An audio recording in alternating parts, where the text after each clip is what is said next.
Chemistry Room Fragrances is the perfect addition when elevating the vibe of any space.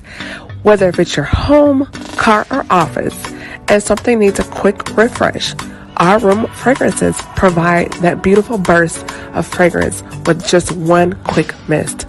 Shop now at www.chemistryroomfragrances.com and be sure to follow us on Instagram at Chemistry Room Fragrances. Chemistry Room Fragrances. Smells so good.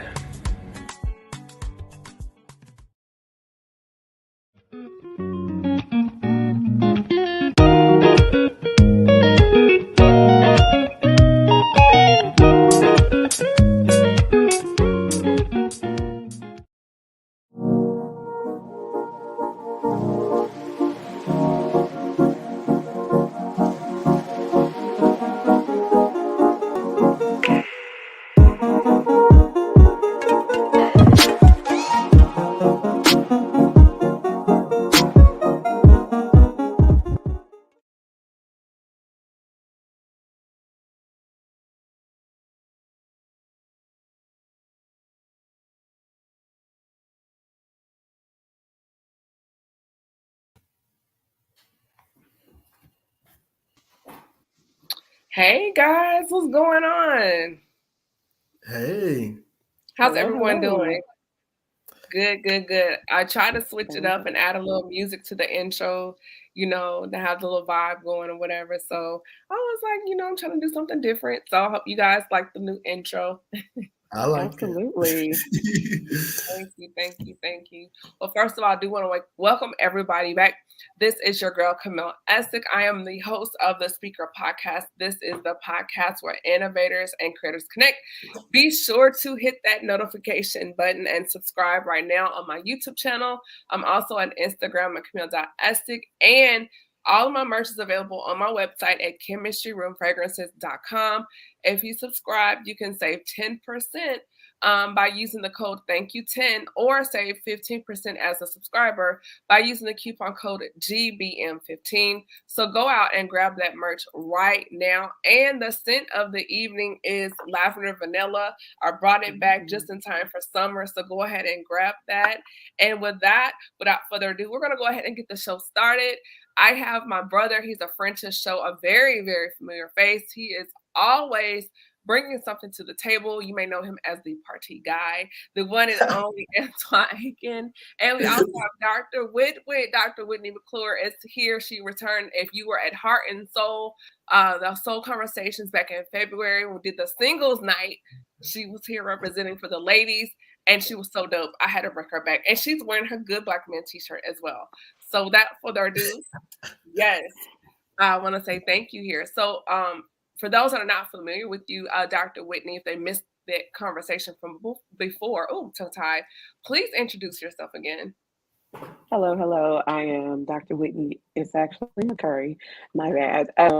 I am a teacher. I'm an educational consultant. I work primarily with students who have high behavior needs, social emotional needs, and things of that nature. I train teachers. I consult with schools, with classrooms, with anybody who wants to talk about children and education and how to make it more equitable.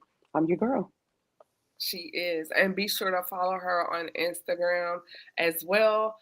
She has a lot of great content, very informative. So be sure to follow Dr. Whitney. And my brother is back, Dr. Antwan.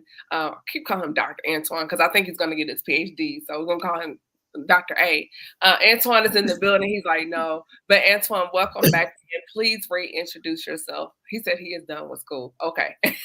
Welcome back. So done with school. I'm Antwan Aiken. I am a psychotherapist by profession, and I'm also an entrepreneur in the restaurant industry. What is your restaurant? Oh, sorry. I have 2 Subway locations so far, and some other things in the works. Okay, something else. I love it. I'm here for it. So we're just going to get into the weeds of everything. The reason why I brought them both here, just because there are so many questions, a reoccurring question I've had on discussions on and offline about mental health representation. Should I get a Black therapist? Why should I get someone that looks like me going into therapy? So I did want to have that conversation tonight, amongst some other things. So first, I do want to start off saying that this is strictly our opinion. We're not like, saying this is what you have to do. We're just kind of giving some information out there, and then kind of help you make a better, have some better information, more information in the decision-making process as far as your mental health, wellness, and care plans. I did want to put that out there. But for me, I think it's very important, at least for me, when I was selecting my therapist, to have someone that does look like me, just because I feel like it was someone that I could relate to as far as within the culture of being a Black woman and social constructs, and just in conversation, just in words we use every day in jargon, when communicating, and having someone that will understand some of the experiences that we have in life. So we're going to start with Dr. Witt. What do you have to say about the selection process? Well, let's kind of wind back. Let's touch on first the importance of having representation, and Antwan, please chime in the world of mental health, how representation is very important. So I think one of the things that you just said was having someone who understands and knows the culture right offhand. And so I've actually had two therapists. One was not a Black female, and my current one is. And so with my first one, I had to stop and I spent more time explaining what I was attempting to say, as opposed to my second one, who can weed out and weed through exactly what I'm saying as I say it, because she understands what it's like to, number one, be Black, but to be a woman of color. So with that process, it took several visits with the first, because I wanted to be open.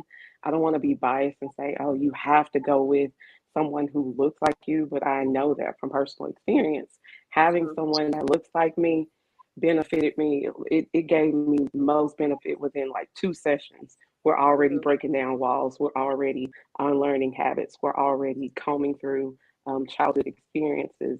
And that's just second time meeting her. There was this sense of familiar spirit, kindred spirit. And she's also a Christian. So there's also this discernment. And so she's able to help me again maneuver through things much more quickly than with my previous therapist. So with representation, again, I didn't go into it looking for, I definitely want to have someone that looks like me. But I found that once I was there, it's an absolute to have someone who looks like me, who understands what I'm saying, who can relate to what I'm saying, but who can also call me and speak back to me the way that I need to be spoken to. So I love that. What about you, Antwan? So I have kind of a different perspective. Okay. So first, as a therapist, I understand representation a lot, because I think a lot of clients and patients that I've seen throughout my own practice come to me with the same thing that Dr. Witt just talked about. The fact that I'm a Black male, I'm immediately relatable to other Black male clients, and even Black females that may have had negative experiences with Black males. My mere presence as being somebody that looks like them, I look a little bit younger than I probably am at times, and my language can be very relatable. And I think that that's usually a source of comfort for them. For me personally, when I'm in therapy, I don't want somebody that looks like me, because the people that look like me have also been the people that have been part of my trauma. So when I have been in situations where I've tried to do something with somebody that looks like me, I find myself over identifying, and I find myself kind of making excuses for certain things. It just wasn't a good dynamic. What was a good dynamic was that didn't really understand somebody that didn't understand but could empathize with the Black experience, and I could get a totally different perspective that I can't get in my personal circle. My personal circle looks and feel just like me, but this individual was not a part of my culture. It was a white middle-aged female that was very progressive, very liberal, and it was just helpful to get another person's perspective, because all of my perspective is people that are like me, and I just wanted a different perspective. That's interesting. I think for me, one of the reasons why I chose the therapist that I use, I've had her, for many years, and one, I didn't want to start over, having to go back and catch someone up, that, and then two, just for me, I just my experiences, I guess opposite of you, Antwan, that I've had with white women in professional spaces, it's been microaggressive and at times traumatizing. So to sit in a space where it's subconsciously, I feel like this person is scrutinizing me, and that sense, the same reason why you didn't choose one is the reason why I chose one. And then two, just having that sense of, within a professional sense, sisterhood. But the reason why I did choose the person that I use is the total, same reason, but the opposite reason of why you didn't. So yeah. And I think that just to piggyback on that, I think that the important part of this conversation is that all three of us chose or pursued for different reasons. Like, you got to really understand who you are. It's not cookie cutter, because somebody could have an opinion similar to me and somebody could have an opinion similar to you, Camille. So you really got to understand you, and really be able to test it out, because you may have one bad experience with a Black therapist and then say, well, I don't want another Black therapist, but that could just be one isolated experience. Exactly. Like, you really got to try it out. Yeah. I've always said it's like dating, because someone's asked me like, well, I want, to get a therapist, but I don't know how to select one, and just telling them all my business and it doesn't work out. And I always use the analogy, like, the first few dates, like, it's just hey, do I get a warm fuzzy or do I feel a red flag? Just the chemistry. And you can do that in one or two conversations and make the decision, hey, this is not for me. But if you, after a couple of sessions, realizing like, hey, I kind of feel something here, let's see where this goes, then that is your chance or opportunity to pursue. And then in the first couple of sessions where you do decide, hey, this is the one, you're still not going to put everything out there. It's just, again, it's like dating. You're building a relationship, and you're having to build trust with this person. And once you realize like, hey, this feels safe, and you get that, you'll know, because then you'll begin to do what I call dumping. It'll just start coming out. But in the beginning, no, you're not just going to just open the floodgates in the first couple of sessions. I think one of the things that really drew me to my current one is my first therapist. Everything I said was so amazing. It was so awestruck. It could be that, oh, I graduated from high school. She's like, oh my gosh, I'm so proud of you. And I'm thinking to myself, because I'm a numbers girl, and I know I really literally have some odds against me. I know what they are, but it was, oh my gosh, you graduated. Oh my gosh, you did this. Oh my gosh. And I'm like, this is literally what the Lord and I, we discussed. So it's not anything this is basic to me. I'm like, this is basic. It's not even anything that's traumatic. Ma'am, you can't be in awe because I finished high school. Like, again, that's that's a given. That's the purpose of going. Yeah, and then going back to that, and I listened to D.L. Hughley a lot, and he said something before. He was like, he made the comment, he said the most dangerous place for a Black person to live is the imagination of a white person. And there's been time and spaces, me just being myself, I've had counterparts come to me like you said, oh, that's amazing, or, oh, well, you speak so well. And I would say, well, we are in America. Our predominant language is English. So what is awestruck, what's shocking about that? And those little things, or where do you get your clothes from? Or you just look so nice every day. And I'm thinking, well, how else am I supposed to look coming to work? And those things. So that those little things, it's like nails on the chalkboard for me. And so if I deal with that for free, I'm not going to pay you, and I'm dealing with that in the back of my mind, even though you may not be doing it, but that's my own thing, so, and it just makes me uncomfortable. So that's why I opted not to. That way I would just feel emotionally safe in that space. Do y'all feel like that is unique to the race or the gender? Like, is that more of a white woman thing, or do y'all see that with um, white male and female?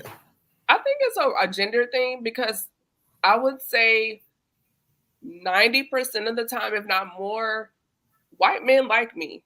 You know, I Right. get along well with them. Oh, Bill, you know, I know how to do that. Code switching in the workplace, another conversation, but Yeah. it is true. But it's just like, with the women, for me, I've noticed has tend to be um, tight. I'll use that word. It's been tight. Or I Absolutely, find definitely. myself kind of like, you know, so yeah, I've had some in times past. Now, pretty cool, but in times past, even now, I'm still kind of on guard. But in times past, it's been tight. What about you, Whit? Absolutely. Gender, I think it's more so gender than just male, I mean, it's female, sorry, as opposed to male. With the men, again, it's, oh, hey, it's just Whitney. It's just Whitney. But when I'm in those spaces with the like females, it's Whitney the blank, Whitney the, you know, oh, Whitney, you always have something to say. And it's like a gut punch, but sometimes they're like, shut up. And I'm like, whoa, Yeah, what's going on here? And so with the guys, it's just I'm just Whitney. I'm not any other thing. I'm not the black Whitney. I'm just Whitney. yeah, and we're gonna circle back, but just for example, Antwan, I was living in California working, and one of my supervisors, white male, we got along really well, and then I went to the office across the hall, and so then the person I was working with, um, that was a very interesting situation. Lots of microaggressions. And so even though I wasn't no longer working with him directly, he would sometimes come over just to say, hey, see how I was doing.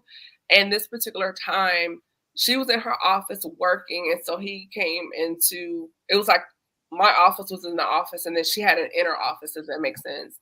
So he comes into my space, and we're talking, having a conversation, and then she just comes out and just hops right in the conversation, interrupts everything. He kind of looks at me like glaring eyes, like, is this broad serious?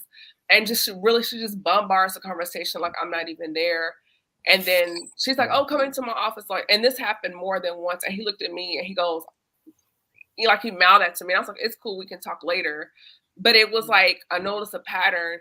Anytime he would come to speak to me, it would drive her nuts. And she would literally come out and in the conversation or hop in the conversation or butt in the conversation, and you could see the annoyance on his face. And he just really wanted to be like, what is this chick's problem? And I thought to myself, I'm seeing what this is. And so from that point forward, when he would speak to me, he would ask me like, oh, is someone around? I'm like, oh no, she's gone. And then he would come by, and it wasn't anything unprofessional, just chat, and yeah, that's how that went. It was a very interesting dynamic.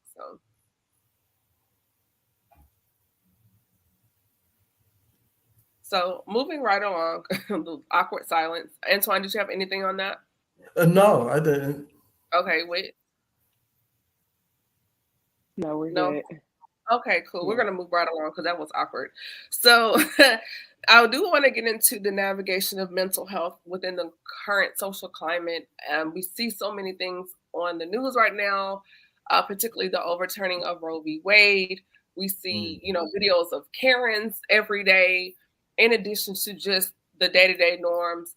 So how do we as Black people, and Antwan, we've had conversations before about how Black men are misperceived and being labeled as showing up aggressively. And I do want to carry this conversation because now we're in a space where people online are just open about their feelings on both sides of the spectrum. So how do you guys feel like, how do we navigate this space as people of color when we see this stuff on social media like all the time, I think for me, one of the things that I have to do is I have to turn off my notifications. I have to turn like strictly everything off. Only pertinent, only relevant information.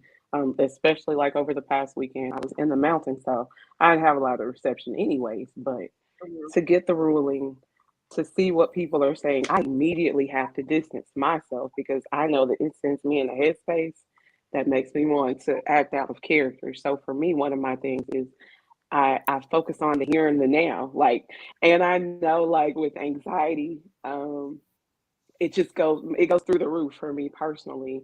So I figure out what's going to be most important, and I focus on those things, and I slowly filter in the outside world. So for me, again, notifications on phone, all social media, it'll be whoever really needs to get in contact with me when those times come, like last week.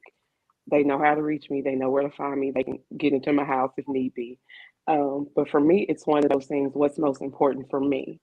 What's going to be best for my mental health? What's going to help me navigate the streets like right now? I want to be outside, but is it safe to be outside? How Yeah, can I be that's outside a good safely? point too. Yeah, that's a good point with the shootings we've had lately. Antwan, what about you? Because that also ties into the question I do want to ask as far as we've all experienced trauma, past, even right now, currently. How does that tie into our ability to make decisions and making decisions like where do we go to shop? Even past trauma as far as how do we date, and that's something I do want to get to. But what about you, Antoine, as far as navigating social media and just monitoring or managing mental health right now? I think that it's important to always keep into perspective that social media is a glimpse into real life. Mhm. And social media does not always represent what real life is to me. And I think that sometimes when we look at social media, we start seeing the experiences of other people and we feel like we need to take on those problems and take on those issues. And sometimes we can, but then other times we have to recognize that this is not my fight. I want to be helpful, but for my mental health, this is not a fight because this is not something that's impacting my everyday right now. Mhm. I think that we all have a responsibility to do what we need to do to fight for other people that for whatever reason cannot fight for themselves. But we also have to recognize when it's time for us to pull back and focus on us. And I promote selfishness. I don't know if me and you have talked about that, Camille, but I promote selfishness because I Let's think talk about that. That's a good point. Let's bring that in.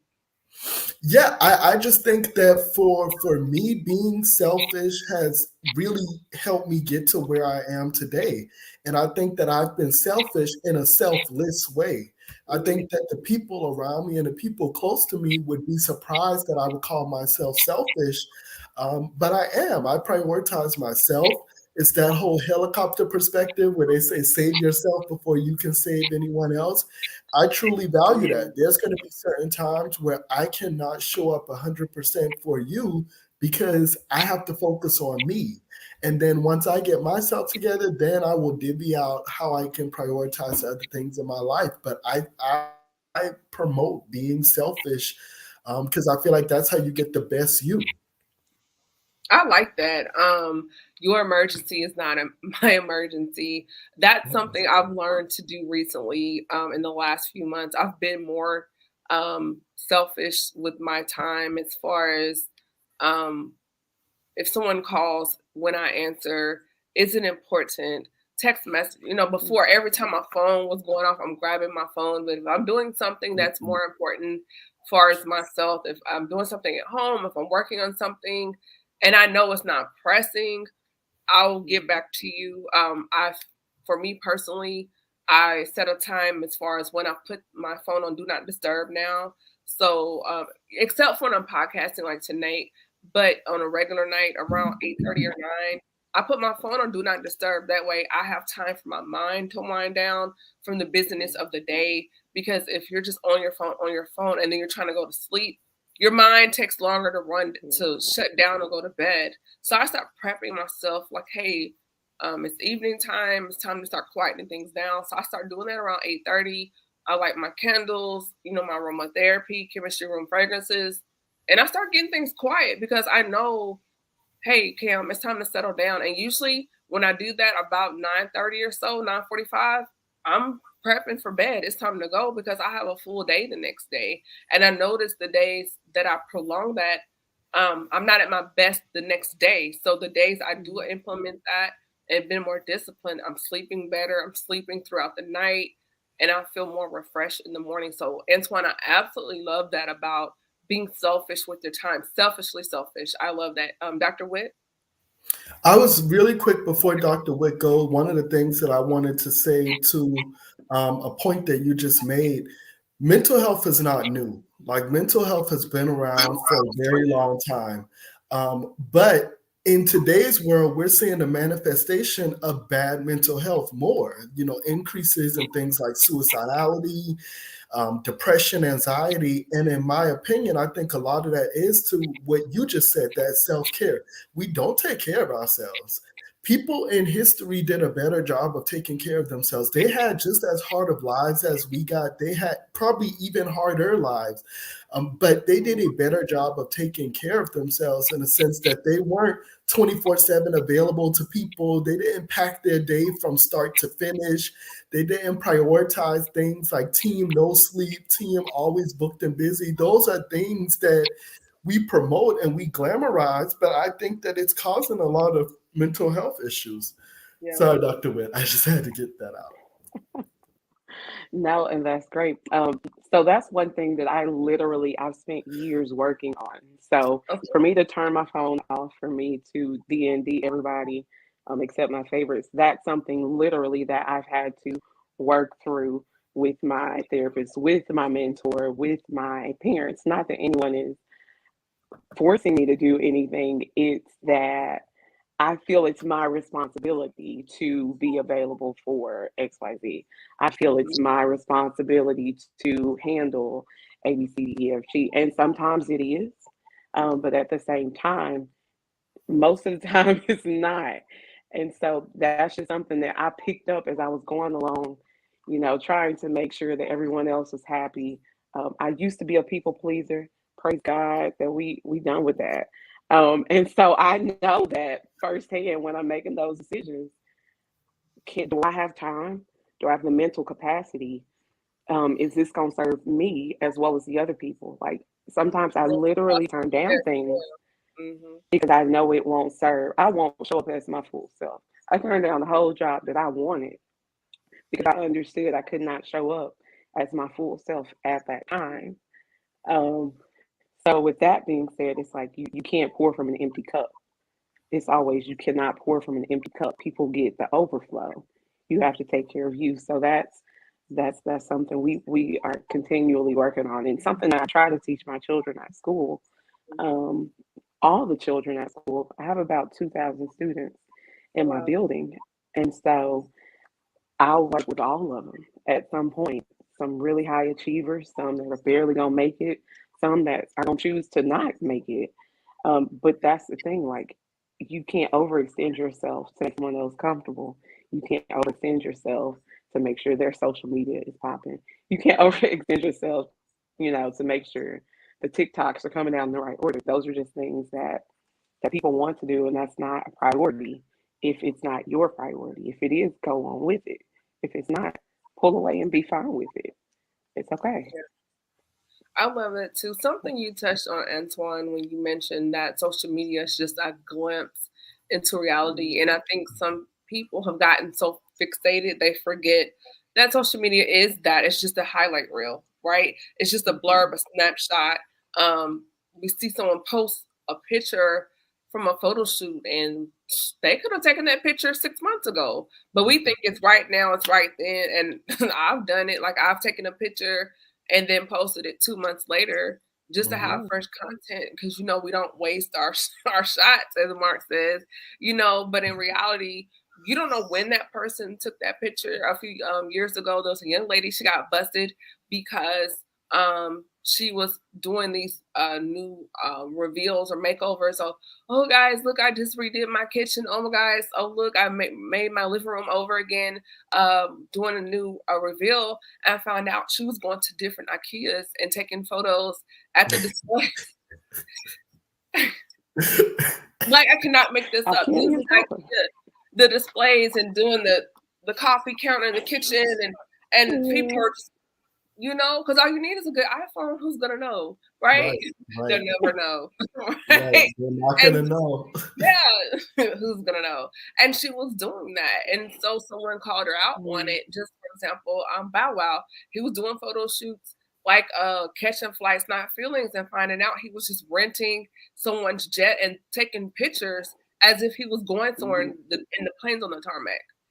So mhm, we compare ourselves to people doing things, posting on social media like, oh my God, look at her Louis Vuitton bag. And it's probably a knockoff from Canal Street up in New York. I mean, just being honest. yeah. And Mhm. so it's like, it creates a stress, it creates a mania, it also creates a depression because now you're comparing your achievements, your life, or whatever you have going on to something that may not even be true at all. I agree, and I think that I social media. So I don't know. I really struggle with this because social media is not a distraction for me, and I think that a lot of people say that it is for them. And I have friends that will do like a detox from social media and say how beneficial it is. It just isn't that for me. Like I go into it recognizing that even in my own social media, I put out the content that I want people to have access to. And most of my content shows me having fun, turning up, Yes. or something about me being successful. I don't put out content that is disparaging to me. That's just how I choose to represent my brand. People make those kind of decisions for their own personal pages all the time. So I guess I go into it thinking that somebody's social media is only going to be such a small fraction of who that person really is.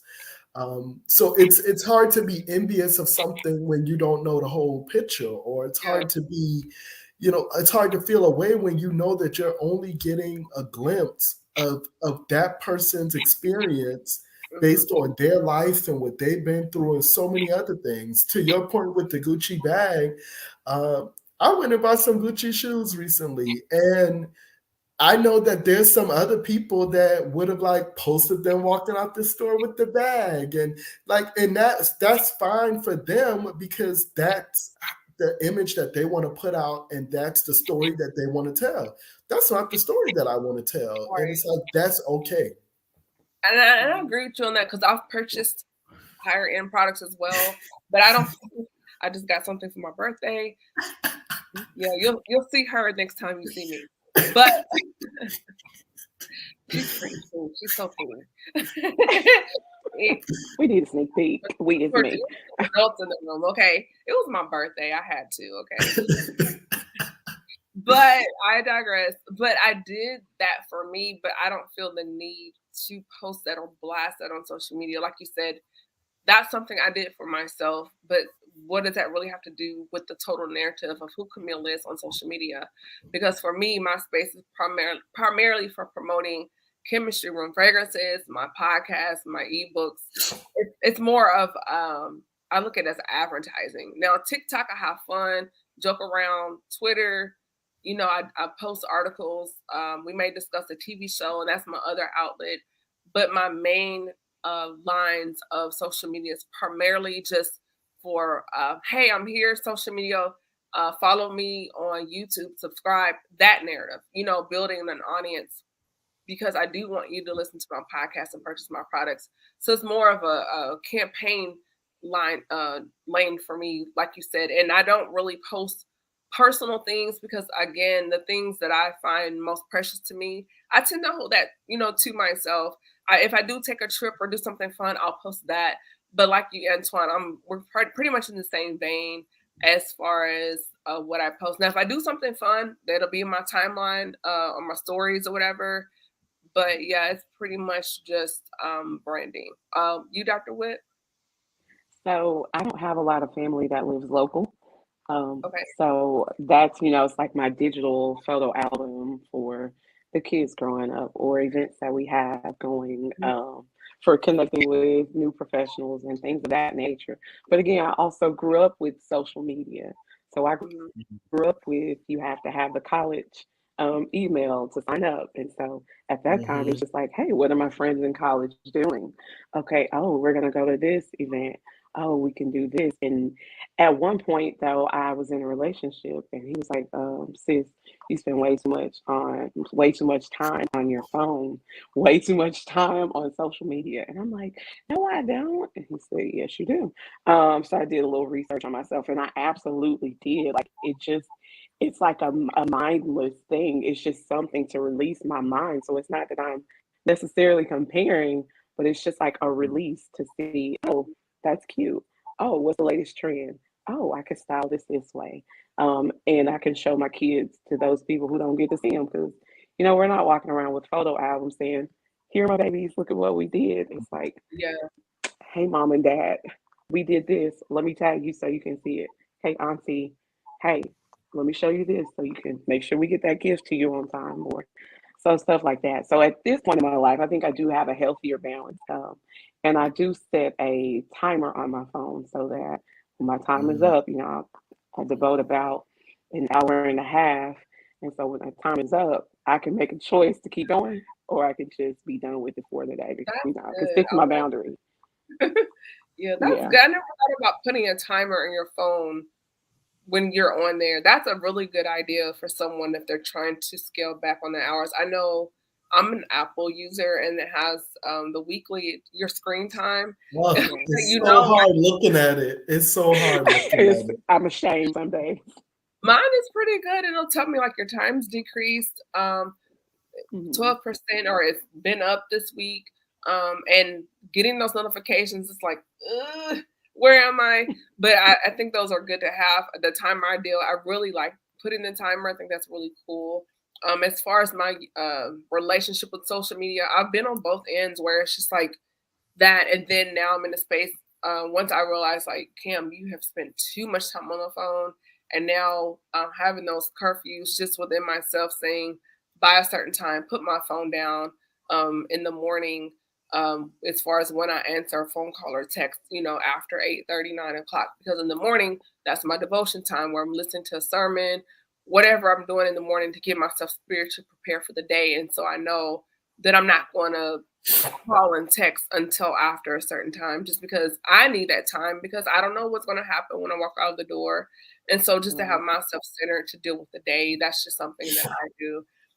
And then I do want to get off into another topic because I don't want to stay here too long because it is a very interesting topic. But in the field of mental health, and Antwan, you could probably start this one off as far as when dealing with clients and people that you sit down and talk with, and them realizing that the choices that and decisions they've made as far as how they've chosen a job or dynamics with friendships or relationships, how past traumas impact our decision making. Yes, yes. So I definitely can speak to that. One of the things when I'm working with a lot of clients, I talk a lot about ownership and power. And I think that we have been socially conditioned to think that power is a bad thing. Like when we talk about power, we oftentimes will talk about it in a sense of like over abuse of power or using too much power. I talk about power in a sense that I think a lot of times we give power to people in situations that don't deserve as much power as we give them. So I talk a lot about power, and I talk about it from the perspective of you have control over your life. There's so many things in our life that we literally have control over, but we've been conditioned to think that we don't have control over these things. And a lot of times it is because of situations like past trauma. Past trauma will determine how we make certain choices because of other things that we've been through in the past, and now that's made us feel like I don't have options when you do have options. You have the option to do this, you have the option to do that. But because of our past trauma, we limit some of the options that we give ourselves. And it's funny that when I walk through that with clients and really walk through them, what does power mean to you? Like, what are the things that you feel like you have control over? Some of the things that people don't even realize that they're giving control to something or someone else, and they didn't even realize it. Wow. What about you, Dr. Witt?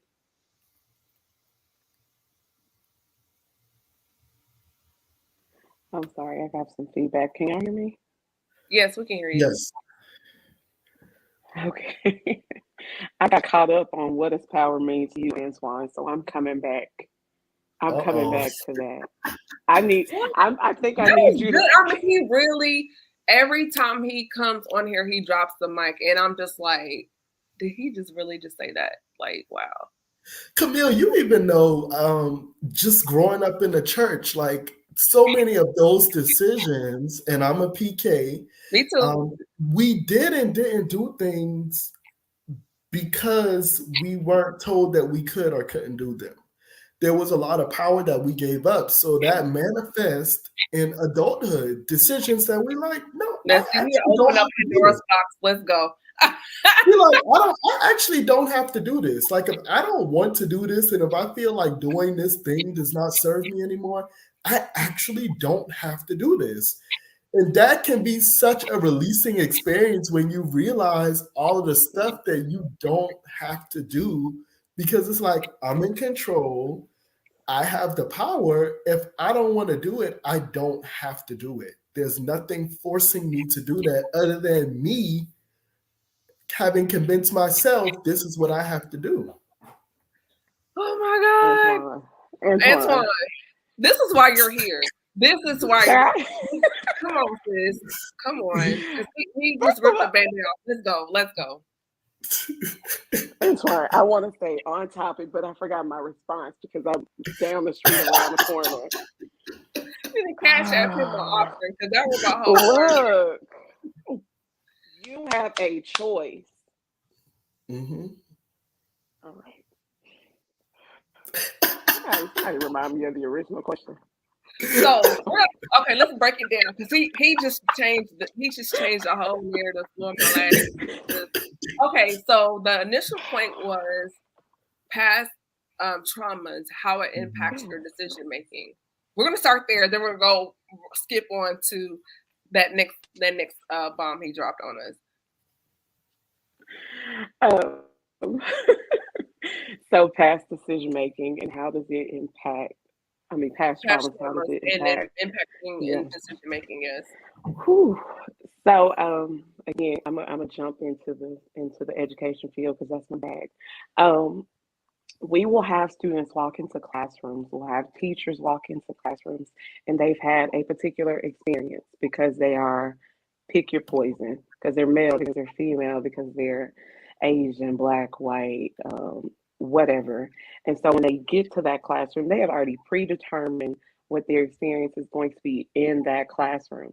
So oftentimes I'll have to literally walk through that past trauma. And again, I'm not a counselor, I'm not a therapist, I'm not a mental health professional, medical professional. I don't diagnose, but I Mhm. sit with those kids and I go through exactly what they think is about to happen. And we Okay. dissect why they think that is about to happen. But the flip side of that is that's not what has to happen.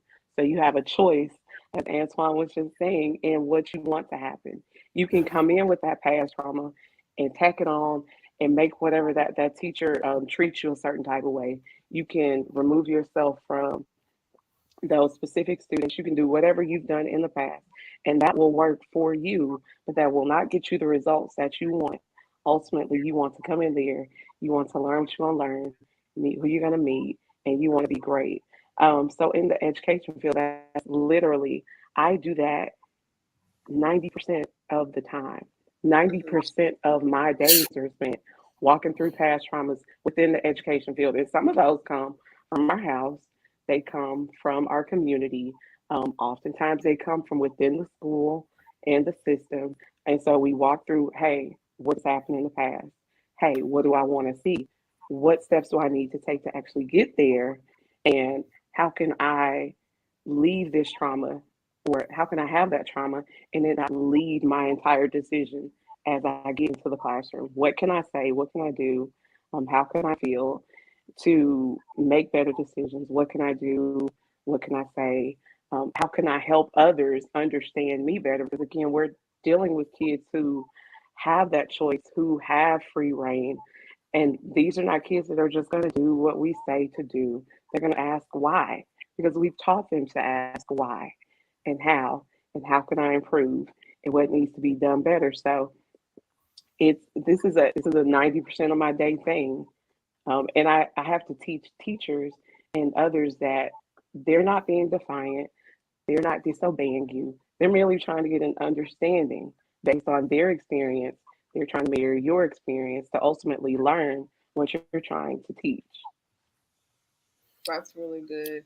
And just even to piggyback off of her point, Mhm. we in working with kids, we give kids excuses for those things because we know that their brains are not fully developed. Mm. So we know that there's studies that are saying that the prefrontal cortex, which controls the executive function, is not developed until that third decade of life. I'm like, man, I'm Mhm. just hitting that third decade a few years Listen, ago. I told somebody a few weeks ago because they were like, "Oh, I'm 24, I'm grown, blah blah." I was like, "Your 20s are just teenage years, part two." Yes. Yes.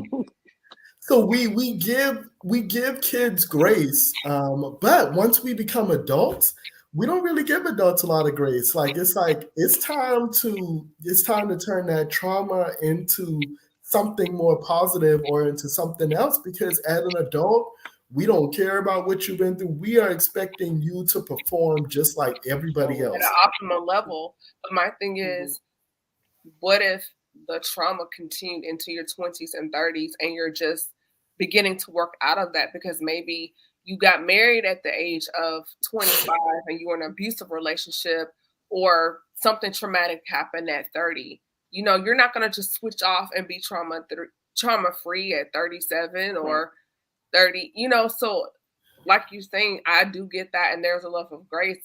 At the same time, for me, I feel like at some point, when do we say, yes, this happened to me, but now I need to put in some sweat equity and begin to chip away at this thing so it does not carry into my adulthood. And the reason why I ask this question is because within the Black church, mental health and things were taboo, not discussed. We're just beginning to have these conversations. Mhm.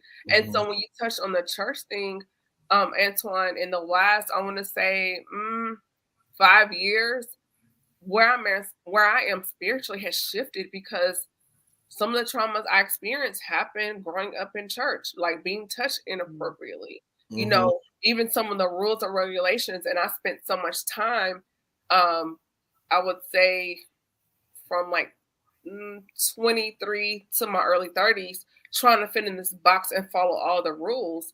And it Mhm. was stressing me out because, like, oh, I didn't wear this, or just the little Mhm. nitpicky things that happened with church. And it was actually becoming like bondage to me. And then when I moved and joined the military, and God began to show me, yes, there is an order, you know, as far as an etiquette, but I'm looking at your relationship and your intimacy with me. And once I Mhm. got that and learned relationship and not rules and regulation, because you cannot legislate righteousness by this list of wear your skirt like this. You can't, you know, the do's and the don'ts. And Mhm. realizing how much more autonomy God really gives us, because sometimes in the church we are so hammered. Because I was raised, I'm third generation apostolic, so we were just nailed into us the fear of God and you going to hell, but nobody ever taught me the love of God. And so that's Mhm. something I Mhm. had to learn on my own within the last 5 to 6 years. Like, yes, you messed up. Yes, you did this, but I still love you. And my hand is on you Yes. and I favor you and I cherish you. And when I began to get that that is what broke my heart. And I began to weep and worship because it's like, despite all the wrong things I've done, despite the times I missed the mark, he did not throw me away. Right. Mm. The thought of that is what makes me cry. Not because, you know, of what I wore or, you know, whatever, but just the in spite of. Mhm. And if we teach that more, the relationship and the love, yes, if you do something wrong, there are consequences. You have the right to choose and not to choose the consequence. I get it. But teaching the real love of God, hey, I might not agree with you, but I still need to treat with love, kindness, and respect. And in that aspect, because the word of God says, with love and kindness have I drawn you. Being your friend, being dependable, saying, hey, Wick, I think you're dope. You're awesome. I know you had a rough day today, but girl, I'm rooting for you. I'm praying for you. That would attract you more than girl, you know those earrings, you know, like really. And we really have to shift how we are loving, because sometimes what you call love is not love. And I think it's important to also realize that trauma can be taught. Yeah, Trauma it's is passed on. definitely it's taught, and it can be very generational. Yeah. And the thing that separates us is how we respond to the trauma. Yes. So quickly, I worked at a community health clinic, and at that time, I think there was an earthquake in Haiti. Something had happened with Haiti, and there were a bunch of refugees that were coming Yeah. to Atlanta from Haiti. These people had experienced immense trauma. Yeah. They did not see it that way, though. Like, I saw their trauma as being something that should just devastate them. They shouldn't even be walking with a smile on their face. But the things that I saw as traumatizing, they did not see it as the same level of trauma. So the way that people respond to trauma differently, and that is what separates it. That's what makes it when we talk about generational curses, trauma is part of that. Yeah. Trauma is something that can be very generational. You will find families, even in my own family, I don't know some of them watching, but it's well, they don't catch this replay. right. There's certain things in my family, and I think this is the case with a lot of Black families, because we've been silenced. We've been taught that our silence and to be quiet on things is strength, and we What now goes know on that in this it's house not. stays in this house. Yeah, like we've been silenced for so long, especially Black males, but I'm sure Black females as well. How have Black men been silenced, Antwan? I think we've been silenced, and we've talked about it a few times in different settings, but I think that there is a social construct of what a Black male is meant to be. And talking about your feelings and talking about the things that make you sad, it just doesn't fit into that social construct. It's like, I can't see you as the man, the provider, and the leader when you are complaining about how you feel. But those complaints are valid. Those things are real experiences that I'm experiencing, and it's impacting me, but I'm not given a safe space to do that without my strength being questioned. And a lot of that is either me questioning it myself, because that's just what I've been taught to do, or society or my family questioning it. So I think that being silenced it's not good. It contributes to some of those same generational curses. Yeah, I like that. And I think it's important that us in the community, particularly with Black men, that we continue to have these conversations to say, hey, just because you open up and share your feelings, it doesn't take away from your identity. It's not an attack on your identity or who you are as a man. Like you said, those feelings are valid because you're human. If I cut you, you're going to bleed. And so I think it's unfair for women to, you know, we have so many sister circles, table talks and views and all the beauty shop, the salon and the nail shop. We have so many places to talk, but then men, and that's one of the reasons why, you know, with the Speaker podcast, opening the door for Black men to be here and to discuss and share their feelings, to express. Antwan, you've always been very vocal every time you come on here, and I wanted to openly say thank you for that, because I think you showing up and representing the way you do shows, hey, I can do this, and I'm still just as successful. I'm just as a man as I was before we had this conversation. And so having faces like yours here, I think it's encouraging to other brothers to say, hey, this is a safe space. Hey, brother, I see something's going on. Do you want to talk? And being the safe landing space for another Black man, because you do need each other. You do need someone that you can have that feel like a vault. Like, I can tell you these things and open up and be vulnerable with you, and it's not going to be weaponized against me later. Same things for Black women. Still, sometimes you think, oh, that's my homegirl, that's my friend, and then you find out, you know, it was weaponized later. But I think it's more important, it's more imperative for Black men to be a safe space for each other. And I think you're one of those people that represents that. So thank you. Thank you. Yeah, good You're job. welcome. Showing all the teeth. Pretty teeth at that. Pretty. Yeah, and that's something I do want to if you want to continue that area of discussion, but with the trauma as far as communication, because if you've had your trust violated as a child or as a young adult, even Mhm. being in a space to feel comfortable to open up to discuss your trauma, because that could be triggering within itself, because a lot of times statistically the person that, if that was your situation, that trust was broken, it was by someone you trusted, Right. Mhm. and that can be Right. triggering. Mhm. And that goes back to even the conversation about power, which is more of a therapy thing, but really working to regain the power back in those situations where you feel like you lost power. Mm, And I think that if you can apply that formula, because it's literally a formula in every situation, like, okay, who is in charge? Who's in control? Mhm. And really being able to go through that formula, I think that that's a healthy exercise. That's literally how I look at everything. It goes back to selfishness. When I say that I'm selfish, I always look at, is this going to benefit me? I do things that benefit me, that benefit other people all the time, mm, wow. because I like to give to other people. So by giving to someone else, that's benefiting me, even though this Right. other person is a byproduct, but it's still pouring into my cup. Yeah. And I think Right. that I, unapologetically make those kind of decisions because I have to take care of myself.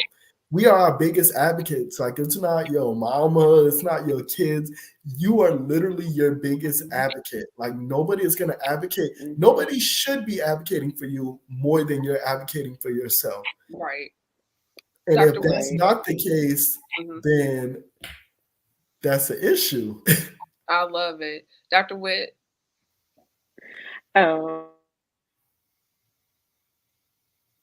think you froze. You're frozen, sis. I believe my speech was right. And so, what about now? No? Yeah, we're a little Yeah, we can choppy. Good hear, to go? we can Okay. hear you Good. now. Yeah. Okay. One of the things that I had to teach my children, not because I wasn't taught, because I just didn't pick up on it, was advocating for themselves as a child. Now, Mhm. in the Black community, though, what does that look like? If you're asking questions, if you are, giving commentary, it's you are being disrespectful. You are talking back. You're not staying in a child's place. And so advocating is something that we do heavily in my house. And it's quite a feat because my children are very strong willed. And so when you have strong willed advocating for themselves, I used to do this thing called convince me.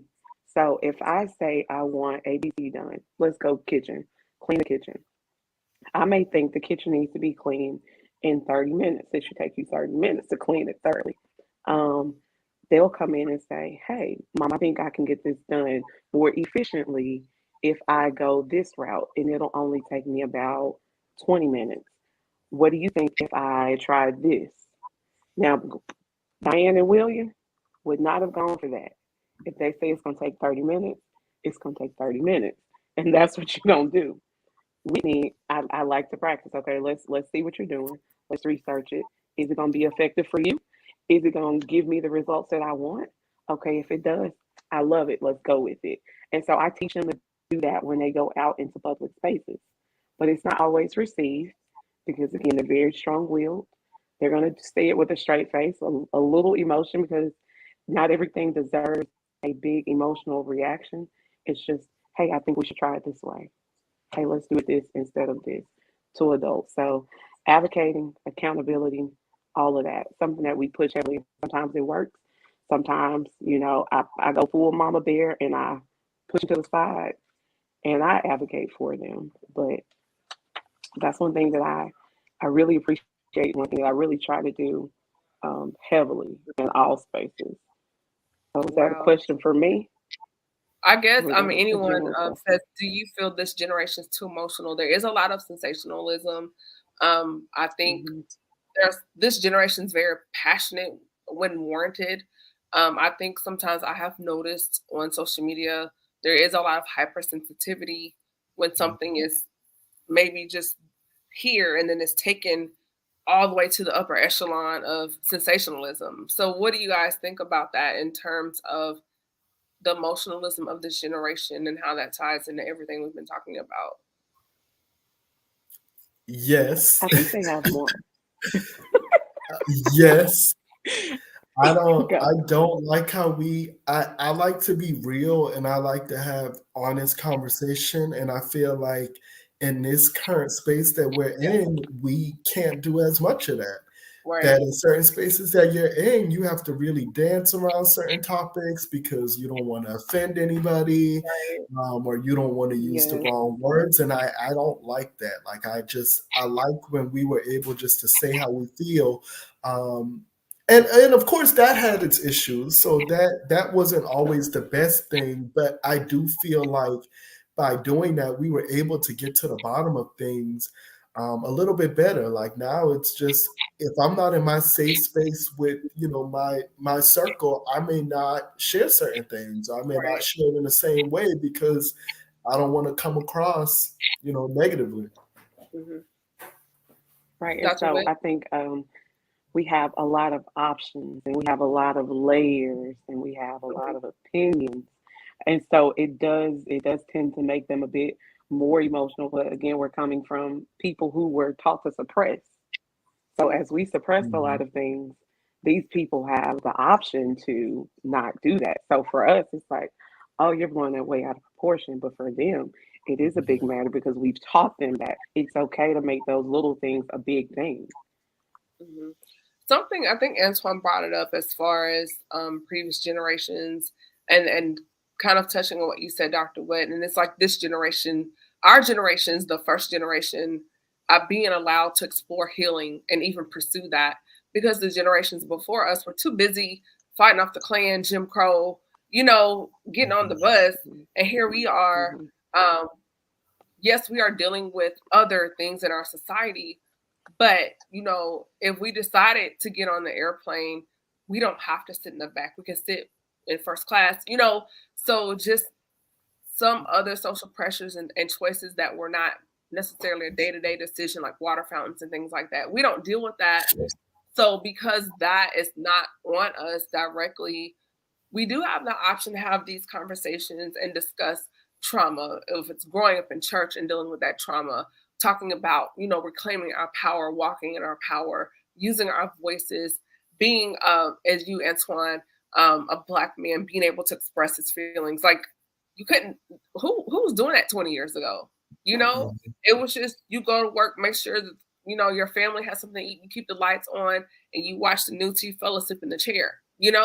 And so Mhm. now that we can have these conversations, not only just between women, but now bringing Black men into the conversation and saying, hey, my brother, how do you feel about that? What do you think about that? How are you doing today?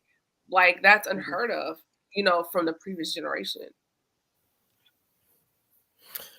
Yeah, I completely agree. And I think that it's a good thing. I think that our generation has been very disruptive Hmm. in a lot of different ways. Um, I try not to, although I don't know if it comes across this way, I try not to talk too negatively about the generation before us because they did their job, just like Oh, you yeah. said. Right. They had a different Right. fight, and their fight is different than our fight. We're not fighting to your point, to sit in a certain part of the bus. We're still fighting for equal rights. Yeah. Let's be clear. Be But we're clear. not fighting for it the way that they are. So they had a different fight, and that just required them. That just it changed the way that they look Mhm. at the world. Yeah. So I can't fault them for that. They did what they knew to do and what they were told to do. In our generation, we just don't do that. We are Yeah. very disruptive. We do what we want to do, and Mhm. we reject the things that we don't want to do. Yeah, and Mhm. then also hats off and flowers to those that came before us because I cannot imagine life, Absolutely. you know, At being all. a child walking to school and I have adults screaming at me, calling me names, or Yeah. Yeah. waking up with a noose at my door. Like that's a whole nother level of stress and trauma. Just to even go Right. to the Right. store, and saying, "Hey, walk down this street." don't go by this house. Say yes, ma'am, no, ma'am. And not having a cell phone to make sure your child made it safely or that your spouse made it safely. Like two weeks ago, I went to DC to the African American Museum, and they had an exhibit. It was very interactive. It was called Follow the Green Book. And at this exhibit, they had an old Hudson. It was like a dark green color. And then when you walked around it, there was this computer like board monitor, and then the windshield was like a video screen. And so the challenge was you were living in Chicago and you had to make it to Alabama to see your grandmother without incident. And so every time you got to a stop, it would say, follow the green book. And you had to tap the green book and it would tell you, hey, these are the places that you can eat or get gas or hotel and be safe. And just in playing this interactive game, it was nerve-wracking. It was nerve-wracking. Yeah, I'm glad that I was in the time that I was in. God knew what he was doing. I was born at the right time. Yes. My dad actually, my dad integrated a school in his hometown. Wow. Right. So I'm thinking like, why is education so important to both him and my mom? My mom's a little bit younger, but why is education so important? Well, his daddy couldn't read. Like he didn't have the option of learning to read. He was in the field. But my daddy, literally, all the stuff that you hear about on the movies and books, he experienced. I mean, it was for a year, but it shifted his entire. He's like, you got to go to school. You have to do this. This is why it's important. So every day, like clockwork, walk at the house. Let's do this homework. Let's do these. Let's read this book. Let's da. Like education was top tier in my house. There was nothing higher. Nothing except Jesus. Jesus and education. Look that Dick Gregory said back in the day, all Black people knew how to do was call on Jesus in the NAACP. And here we are. Look, one of the two of them were gonna come through. Man, R.I.P. to Mr. Dick Gregory because he told no tales, okay? But yeah, so all jokes aside, Dr. Witt, that's amazing. I can only imagine just the tales, the stories, reflections your father could tell if we were to sit down and talk to him. That's I can't even imagine because we think about our grandparents maybe, but not our parents. So that's dope right there. Shout out to your dad. And before we wrap things up, because we are at the hour mark, did either one of you want to leave a jewel or nugget before we all come back for another conversation? Yeah, I'll go. I think a healthy exercise that I always tell clients to do, and this is something that I do. Our priorities in life change. So what is my priority now may be different than what was a priority a year from now. So I think that's something that's important to do is to just kind of write down what you did for the day for several days in a row. And then once you get to the end of that week, really look at that list and evaluate, okay, what are my priorities now? And if I'm saying that my priority is one thing, but I'm spending all of my time doing another thing, how do I reconcile that? I think that's a very healthy exercise. When I do it myself, it's always amazing that I will say, these are my priorities, but then I realize that my time is not matching up with my priorities. That goes into what we were talking about in terms of social media. That goes into what we were talking about in terms of power. Yeah. So I think that that's a healthy exercise that I would encourage anybody to do just to see what you come up with. I think you would really shock yourself. That's really good. And also, before we go to Dr. Witt, Antwan, did you have any products or things you wanted to plug, events, and then also where can people find you on social media? Yes, people can find me on social media. My personal social media is AG Aiken. I also have a nonprofit foundation, the Aiken Foundation, that I really think I'm going to start doing some more mental health stuff with because it doesn't make sense for me to have this gift that I feel is a gift from God, and not really give it to people in a different way outside of clinical setting. So Yeah, I think with you that would be a very nice direction because we do need more brothers in this space to speak up. Because you are a good black man. Because all of them are not bad. Y'all exist. Y'all are out there. Y'all go get that for sure. And if you have an event or something, let me know. I'll scoot on down to yes, kind of 85 South. Y'all know you, me. I'll come to Atlanta in a minute. So you will. you not support my people in the A. I'm like a honorary resident of Atlanta. You are. You will come in a second. Part B. All right, Dr. Witt. Takeaways, and then where can people find you on social media? Is she frozen? I think so. Oh yeah, looks like she is. Frozen chosen. All right. Hopefully she'll come back around. If she has not, please follow Dr. Witt. She is on Instagram. You can follow her right there. There's her handle at Dr. Spell out the word Dr. Witt, the letter M. I think she is back. Let's see what happens. Hopefully she's working. Hey. Okay, I don't know what happened, but I'm back. Okay. Yeah, we're just asking you just for a takeaway and then where people can find you on social media. Okay, yeah, at Dr. DOCTOR Wit M on Instagram, Whitney McClure on Facebook. I think the same handle for Twitter. Um, Healing can begin when you're ready. Um, Mm, it doesn't have to be a big anything for you to begin your healing journey.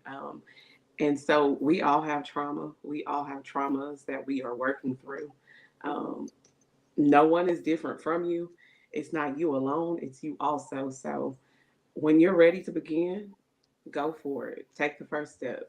Find your therapist. If you don't have insurance, find someone who accepts a sliding scale, or someone. There are some free resources in every community that I've been in or close to. So when you're ready, just go. I absolutely love it. This has been a great conversation. I definitely want to have the both of you back just because you are so easy to talk to, a lot of fun, and you also bring a lot of knowledge and value to the conversation. So I want to say thank you, Dr. Witt and Antwan, for taking the time out of your busy schedule because this is summer, and we are outside. Antwan, I know you've been outside. So Self care. stay outside. You stay outside. Well, I've been outside too, so Right. about to go back. But thank you so much to the both of you. Also to everyone, if you haven't heard, I have launched chemistry room fragrances. So if you go right now, shop at my website. It's there on the screen. Use the coupon code GBM15. That way, as a first-time subscriber, you can save 15% at the checkout. The fragrance of the evening as lavender vanilla. You are absolutely going to love it. So please go and grab that right now. And also follow Chemistry. We are on Instagram as well at Chemistry Room Fragrances. I would love to hear from you. So you can shoot me an email. My information it's info@camille.essick. Grab it there. And also subscribe to my YouTube channel.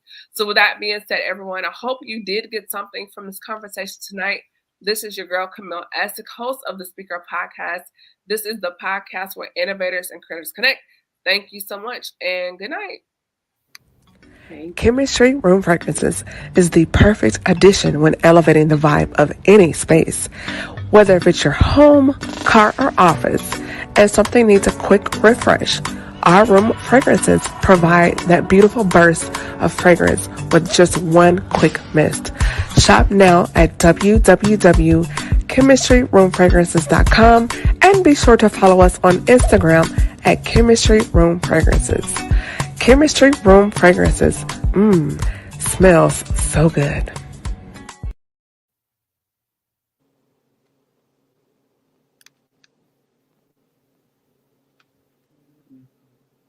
Mm-hmm.